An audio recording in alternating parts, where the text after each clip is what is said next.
La cérémonie de sortie de la première promotion des 1000 volontaires de l'agriculture en lançant officiellement ce programme visionnaire.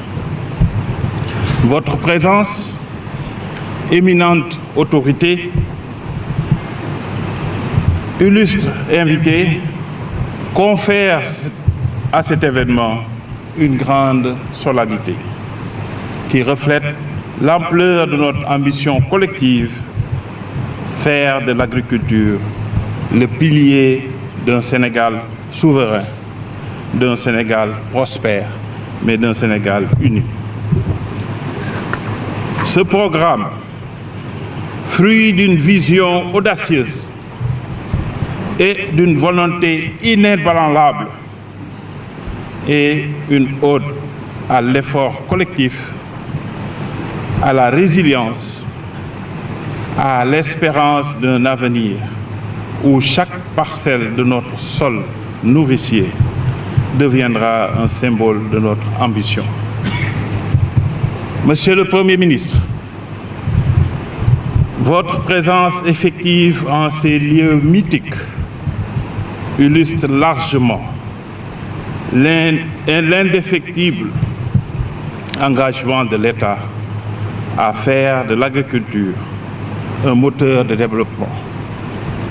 Votre leadership, alliant audace et pragmatisme, nous galvanise et nous rappelle que la transformation de notre nation repose sur la valorisation de ses ressources humaines. À vos côtés, les honorables membres du gouvernement, les autorités militaires et administratives, les autorités couturières et religieuses forment une constellation d'énergie convergente, unie pour faire de ce programme un levier concret de développement. Permettez-moi, Monsieur le Premier ministre, en cet instant, de rendre un hommage appuyé au personnel de la Direction générale du service civique national et du volontariat, dont l'engagement sans faille a permis de donner une passion communicative à ces 1000 volontaires qui ont été minutieusement recrutés, formés et préparés pour devenir les artisans d'une révolution agricole. Grâce à son expertise et sa transversalité, sa vision stratégique et son dévouement, le comité interministériel a su transformer une ambition en réalité, posant les fondements d'un programme appelé à devenir un modèle de réussite pour notre jeune nation. À vous, membres du comité stratégique interministériel, je tiens à exprimer ma gratitude la plus sincère pour votre rôle déterminant dans cette entreprise. Je tiens à saluer avec reconnaissance particulière les membres de l'encadrement et ses formateurs dévoués qui, sous la coordination éclairée du chef de centre, le centre capitaine Mbaye Diagne, le centre d'entraînement tactique CET numéro 7, ont façonné cette première promotion avec professionnalisme hors pair. Je tiens à également à vous les experts techniques et mentors, vous avez transmis à ces jeunes, excusez-moi, un savoir technique, des valeurs de discipline, un esprit d'innovation. Je rends un hommage vibrant à votre travail. Votre patience, vos compétences, votre engagement ont forgé les volontaires prêts à relever les défis du terrain et à assurer avec détermination. Vous êtes les artisans de leur succès et votre contribution restera gravée dans l'histoire de ce programme. Nos vifs remerciements vont au ministère de l'Agriculture et de la Souveraineté alimentaire et de l'élevage qui, avec son leadership, ont su montrer la voie aux autres secteurs. Je salue également les autorités administratives, coutumières et religieuses dont la sagesse et l'ancrage dans nos réalités locales confèrent à ce programme une légitimité profonde. Vous êtes les gardiens de notre cohésion, passeurs de mémoire qui rappellent que l'agriculture est une affaire de cœur, de culture, de spiritualité, autant qu'une question technique et de productivité. À nos partenaires, je réaffirme notre engagement à tisser une synergie féconde, à unir nos savoirs, nos ressources, nos aspirations pour faire de ce programme un modèle d'excellence. Ensemble, nous pouvons bâtir un avenir où l'agriculture sénégalaise rayonnera non seulement comme un moteur économique, mais comme un symbole de notre résilience, de notre unité, mais aussi de nos ambitions. À vous, chers volontaires, je lance un appel vibrant. Soyez les pionniers intrépides, accompagnateurs veillants, des ambassadeurs d'une agriculture qui honore la terre, qui la travaille. Que la présence sur cette terre soit une source d'inspiration, un levier de transformation, un témoignage de votre amour pour le Sénégal. Chers volontaires, vous êtes les éclaireurs de cette noble mission. Déployés sur le terrain, vous avez choisi d'être le fer de lance de notre agriculture, les guides avisés des producteurs agricoles. Vos rôles à la fois exigeants et exaltants, et d'accompagner, d'orienter, de soutenir ceux qui, par leur labeur quotidien, nourrissent notre peuple. Vous n'êtes pas seulement acteurs de l'agriculture, vous êtes des catalyseurs de progrès, de passeurs de savoir, des architectes d'une révolution verte qui redonnera à nos terres sa pleine mesure de générosité. Votre engagement, tel un fléau dans l'aube naissante, éclaire notre chemin vers un avenir où chaque agriculteur, chaque communauté, chaque citoyen pourra prospérer grâce à une agriculture moderne, inclusive et durable. En ce jour historique, plantons les graines d'un avenir radieux. Que chaque conseil prodigué, effort consenti, chaque pas sur le terrain soit une offrande à la terre qui nous porte, un legs aux générations futures, une promesse d'un Sénégal prospère et souverain. Vive le volontariat transversal, inclusif, avec tous les âges, avec tous les secteurs.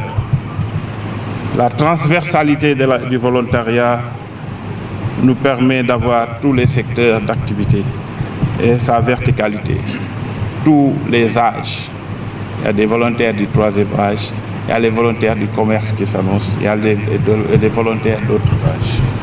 Donc vive le volontariat agricole, vive le Sénégal. On nous tue, on ne nous déshonore pas. Je vous remercie de votre. gërëm di leen sant di am mbégte teew fii tey ci ndaje bu am solo bi nga xam ne li ko tax a jóg mooy jëmmal lii di jox sa bopp sa réew, moo xam sa jot gi nga am, moo xam kattan gi la yàlla dénk, moo xam xam-xam bi nga xam ne jàng nga ko, nga dajale yépp ne am naa yéene jox ko sama réew. dafa am benn xalaatkat bu mag bu ne woon balaa ngay laaj lan la sa réew mënal, njëkkal laaj lan nga mënal sa réew. loolu mooy patriotisme, loolu mooy citoyenneté, loolu mooy civisme. loolu nag dafa di pàcc bu am solo ci nguuru président Bassirou Diomaye Diakhar Faye, di am pàcc bu am solo ci suñu gis-gis ci réew ni mu war a doxe ba ñuy jëmmal li nga xam ne mooy suñu kuréel ci wàllu politique. mandarga bi ñu ko mandargal mooy le don de soi pour la patrie. loolu la ñu mës a gëm.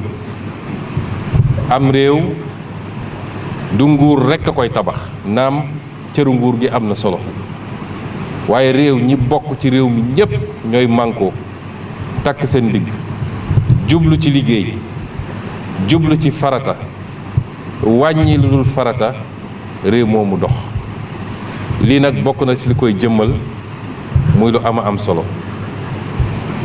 muy nag première édition rek, ñu ciy jaajëfal ñi ci liggéey ñépp, jiital ci ministère bi nga xam ne moo yor lépp lu jëm ci mbay mi. ndax bi ñu defee conseil interministériel ci campagne agricole bii ñu dëgmal, ci laa joxe woon ndigal ni nañu recruter ay volontaires. mu jóg ci nag ànd ceeg farlu moom ak secrétaire d'État am, ànd ceeg direction générale du service civique national bi nga xam ne colonel Dieng moo ko jiite. waaye ñoom ñëpp ñu mànkoo ci nag ànd ak li nga xam ne pàcc bu am solo la ci réew mi, te ci nguuru président Bassirou Diomaye ñu bëgg koo jox rôle bu ëpp rôle bi ñu ko xoolee, muy li ñuy tuddee l'armée nationale. moo tax tey ñu mën a teew fii nga xam ne bërëbu l'armée la, te defe naa ndaw ñi fi teew yépp am formation bu ñu jot. armée nationale moo leen accompagner jox leen formation boobu.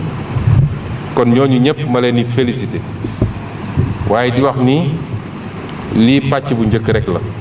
li ma annoncé léegi ni bi ma ko colonel Dieng proposé, immédiatement laa ci waxtaan ak président de la République pour ñu mën a dégager assiette foncière ba tabax centre bi gën a mag ci li ñu am ci yaakaar, ci liy former nit ñi au volontariat et au civisme, waaye ak orientation bi ñu ci am mooy préparer ndaw ñi ci li ñuy tuddee employabilité, mooy xëy mën leen gën a yomb, même bu ñu paree liggéey bi am profil boo xam ne xëy dina leen gën a yomb.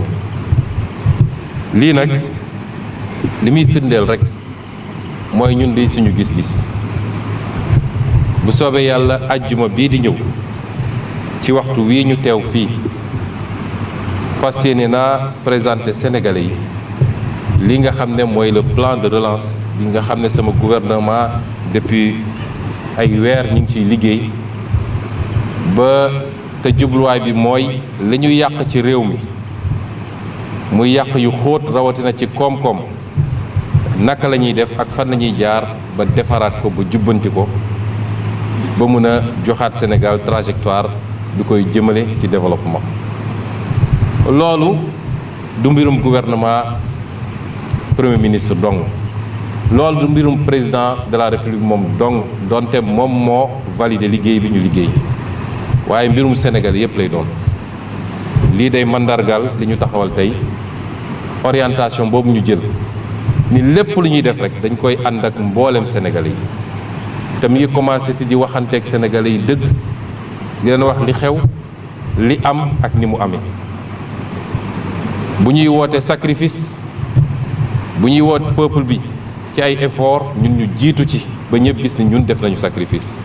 bu boobaa boo woowee askan wi rawatina jeune volontaires yi ñu war laa mën a ñëw uyu si.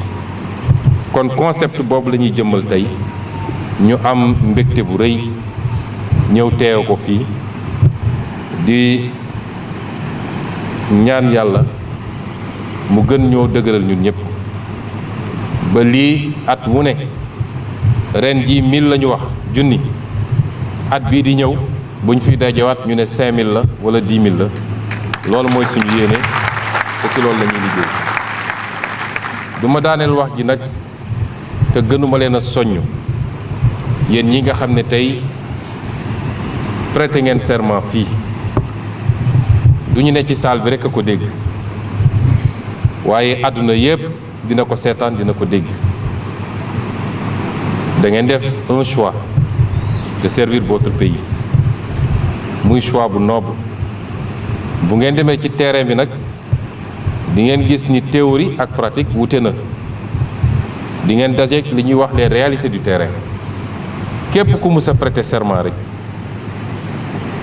daf ko def parce que prêter serment ci valeur lañ koy teg ki ñu formé ENAM ba mu génn nekk inspecteur des impôts ñu yóbbu ko tribunal mu taxaw yëkkati loxoom prêter serment ci ay valeur lañ ko teg ki nekk ci douane noonu ki nekk ci police bi noonu lan moo tax léeg-léeg ñenn ci ñooñu du ñëpp heureusement bu ñu demee ci terrain bi fàtte serment bi ñu prêté woon ba mun a am ay tentation yu leen yóbbaale wala càggante gu tax ñu fàtte lan moo war a taxoon ñu ñëw foofu ci respecter heure respecter liggéey bi remplir contrat ba mu mat loolu nag day dellu ci responsabilité kenn ku nekk ci yéen doog a ñëw ci responsabilité collective la ñu jël fii li ñu wax fii du lu tuuti serment waat la donte waatoo ci diine gi nga gëm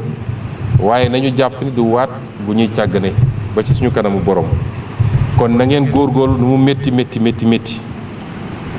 àll bi yombul peut-être ñu bari ci yéen milieu bi ñu jógee mosuñoo xam mbay amaana naaj bi mosu leen a lakk yenn lakk yi waaye na ngeen fàttaliku ni da ngeen prêter serment te yàlla day fay jëf kon ñu ngi leen di gën a soññu ngeen di fàttaliku loolu à tout moment ni ko président de la république waree fàttaliku fi mu toog ba saa su ne mu war a nekk jëmmal Sénégal servir Sénégal premier ministre war ko def député bi war ko def fonctionnaire war ko def noonu leen waree yéen tamit te am naa yaakaar ni di ngeen ko def ba mu mat sëkk kon ñu ngi leen di encourager bu baax di leen féliciter di leen souhaiter une très bonne mission te mu doon buntu wërsëg bu gën a yaatu ndax ndaw ngeen l'avenir est devant vous ñu ngi leen di gërëm leen sant asalaamaaleykum wa rahmatulah.